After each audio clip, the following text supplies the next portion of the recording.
हमारे देश के राष्ट्रपति द्रौपदी मुर्मू के सिग्नेचर के बाद वक्फ अमेंडमेंट बिल 2025 अब कानून बन गया है। वक्फ के असली मकसद और जमीनी हकीकत को लेकर वक्फ बोर्ड पर लंबे समय से सवाल उठ रहे थे।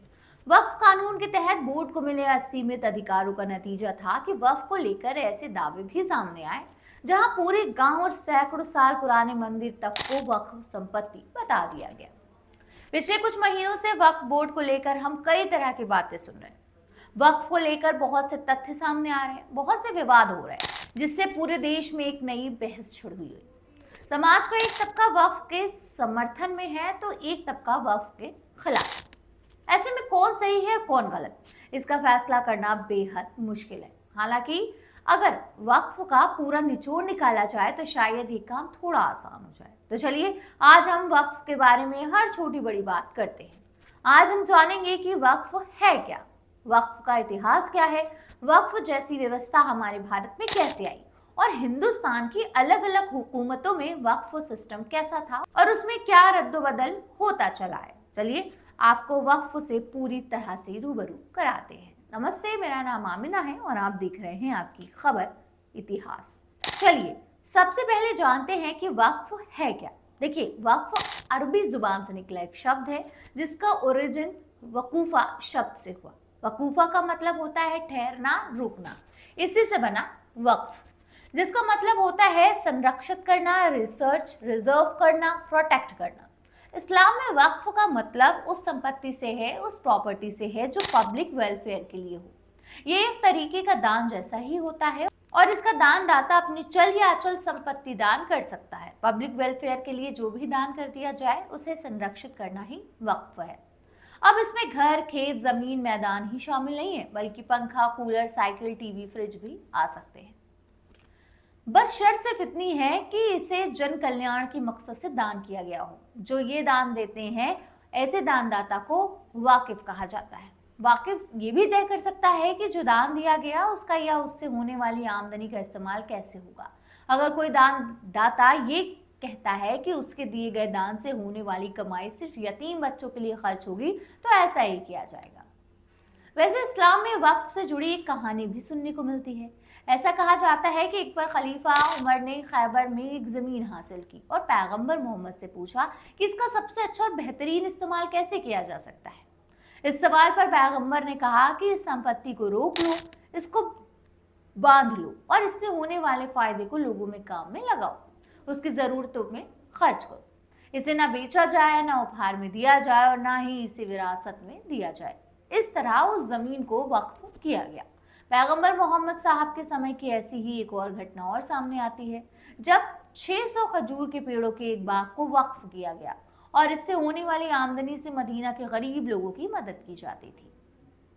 ये वक्फ के सबसे पहले उदाहरणों में से एक है। इसी तरह इजिप्ट की राजधानी काहिरा में एक बहुत पुरानी अल अज़हर यूनिवर्सिटी है, जिसे अरबी, संस्कृत और भाषा की पढ़ाई के लिए सबसे बेहतरीन माना जाता है। ये 10वीं सदी में बनी थी और ये भी एक वक्फ है। खैर, चलिए अब अपने सबसे बड़े सवाल की तरफ आते हैं और वो ये है कि हमारे भारत जैसे देश में, जो कि एक हिंदू मेजॉरिटी देश है, वहां वक्फ कैसे और कब आया। तो देखिए, इस्लाम के भारत आने के साथ ही भारत में वक्फ की आमद मानी जा सकती है।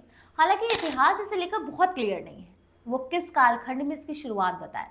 ऐसे में ये भी तय करना इतिहास के लिए मुश्किल ही है वक्फ को औपचारिक रूप से लागू करने वाला पहला शासक कौन रहा होगा। ये सवाल ठीक ऐसा ही है जैसा कि ये जानने की कोशिश करना कि दान की परंपरा कैसे शुरू हुई।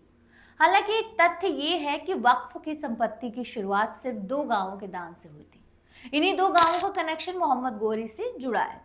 12वीं शताब्दी के आखिर में पृथ्वीराज चौहान से जीतने के बाद मोहम्मद गौरी ने सैन्य ताकत और इस्लामिक संस्थानों को बढ़ाकर अपनी सत्ता मजबूत करने की कोशिश की थी। मोहम्मद गौरी ने मुसलमानों की शिक्षा और उनकी इबादत के लिए मुल्तान की जामा मस्जिद के लिए 2 गांव दान में दिए थे। भारत में इसको वक्फ के पहले उदाहरण में से एक माना जाता है। ऐसा भी कहा जाता है कि भारतीय रेलवे और भारतीय सेना के बाद वक्फ बोर्ड भारत में तीसरा सबसे बड़ा जमींदार है।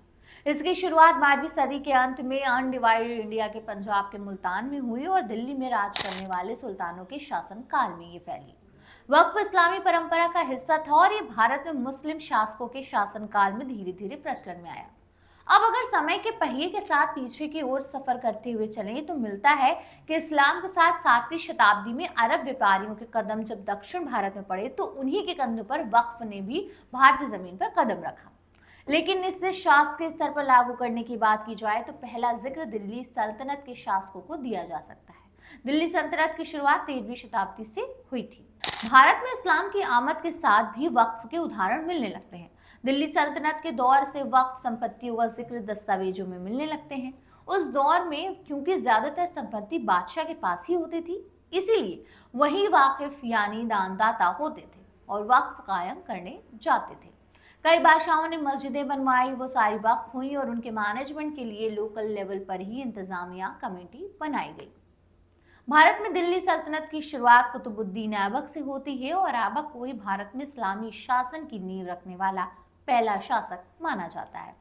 उसके शासनकाल में और उसके बाद इल्तुतमिश जैसे शासकों ने मस्जिदों, मदरसों और बाकी धर्मार्थ कार्यों के लिए संपत्तियों को समर्पित करने की प्रथा को बढ़ावा दिया, जो वक्फ के शुरुआती रूप थे। हालांकि ऐतिहासिक दस्तावेजों में साफ तौर से ये नहीं कहा गया है कि वक्फ को लागू करने वाला पहला शासक कौन था, लेकिन इल्तुतमिश के शासन में इस्लामी कानूनों और परंपराओं को व्यवस्थित करने का कार्य शुरू हुआ, जिसमें वक्फ भी शामिल था। वैसे मुगल सल्तनत में वक्फ की व्यवस्था कैसी थी, चलिए इसके बारे में भी बात करते हैं। बताते हैं कि मुगल काल में बाबर और बाद में अकबर ने वक्फ को और संगठित रूप दिया। अकबर ने अपने शासनकाल में धर्मार्थ कार्यों और भूमि अन्य दानों के लिए वक्फ को प्रोत्साहन दिया, जिससे ये प्रथा व्यापक रूप से प्रचलित हुई। इसलिए अगर हमें एक शासक का नाम लेना हो तो इल्तुतमिश को भारत में वक्फ जैसे इस्लामी परंपराओं को स्थापित करने में शुरुआती योगदानकर्ता माना जा सकता है। हालांकि ये प्रथा धीरे धीरे विकसित हुई थी और बिल्कुल शुरुआत में इसका नाम वक्फ ही रहा हो ऐसा कहा भी नहीं जा सकता। लेकिन ऐसी संपत्तियां जिससे मद में दान की जाती, वो तरीका वक्फ ही था। चलिए अब बात करते हैं अंग्रेजों के समय में वक्फ की व्यवस्था कैसी थी।